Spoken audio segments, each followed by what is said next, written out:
Hey folks, this is Jake Davis on the Fly Review for you, and today I'm talking about Scream 2022 or Scream 5, even the title is meta.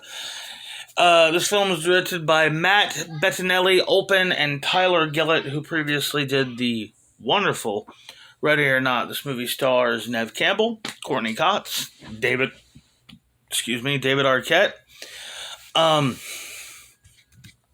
Melissa Barrera, Jenna Ortega, Jack Quaid, Dylan Minnett, Mikey Madison, Kyle Garner, Marley Shelton, and Heather Matarazzo, and there's some other people in there too. Scream, lots of fuckers bounce around here.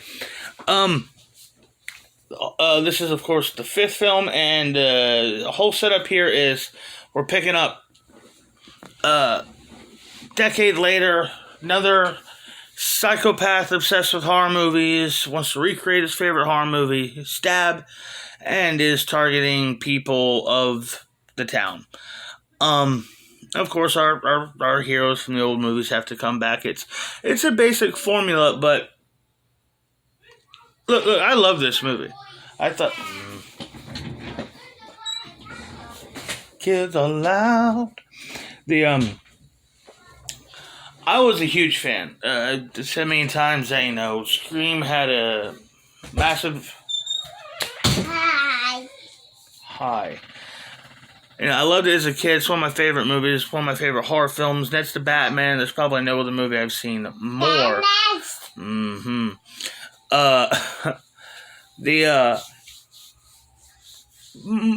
issues with, say the first two sequels was they were rushed. They were rushed productions, constant reshoots while filming, and lots of too many cooks situation. Not to mention the whole Columbine happened either while they were shooting or right after they shot or somewhere around. They were making Scream 3 during the Columbine massacre, and just that didn't help anything. Overall, I think those movies just don't work and fall apart and are ultimately disappointments, the pair of them. I liked Scream 4. I thought it was, taking a 11-year break from these characters and giving not only the characters time to breathe and develop more and grow and age, as well as coming back to the horror genre and reassessing it and reevaluating the new trends and cliches and tropes.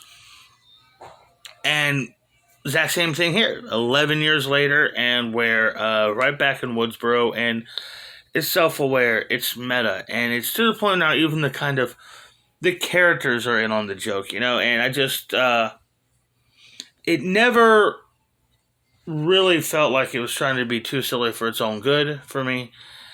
It never really actually felt like it got too silly in general. There was a lot of winking and self-aware stuff, of course, the meta. But some of it was really endearing and touching, just planting Easter eggs.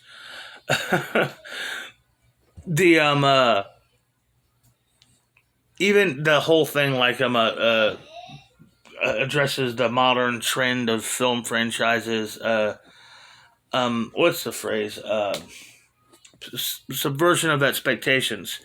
Kind of makes fun of how movies do that. And then does it too. It has a black gay character who's a huge fan sit there and talk about how nobody wants social commentary in their horror movies. I love these kind of moments in this movie. It was really, really funny. And I also liked how this movie is just an outright love letter to not just the original Scream film, but as well as the man behind the camera, the great late Wes Craven. I and many other fans of the film were very, very suspicious about, or very hesitant about the franchise even continuing without Wes. But as soon as they cast the Radio Silence guys, who are great, once again, once these guys got assigned to the project, I got a lot more comfortable about this movie happening. And with, of course, Kevin Williams as the producer, you get the sense that everything had to go through his approval methods. It was I went to this movie very tentative, half expecting it to really, really suck, and I walked out of it absolutely enamored, I should say. I loved it. I love this movie. I'm giving it 5 stars. I had so much fun. It is easily my favorite of the Scream sequels, but I think there may be certain aspects of Part 4 that I enjoy a little bit more. The kills were a little bit more gorier and shocking, and also and creative in Part 4. Even though this movie has one of my favorite couple of my favorite kills in the entire series, and I would kind of lean towards preferring Ghostface from Part 4 to this. And I also want to. I had to reshoot this video because my phone died before I signed off, and I can't just post a video without giving a star rating or doing my sign off. I mean, that's not cool. And there's also something else I want to say at the end. But I'm giving this movie 5 stars. I highly recommend it, and I think with good reviews and good word of mouth going around, and Spidey in his 4th and 5th week of box office dominance. There's a good chance that this might finally dethrone him, at least on a weekend championship. I couldn't recommend this movie higher. I think it pays great tribute to the film, and I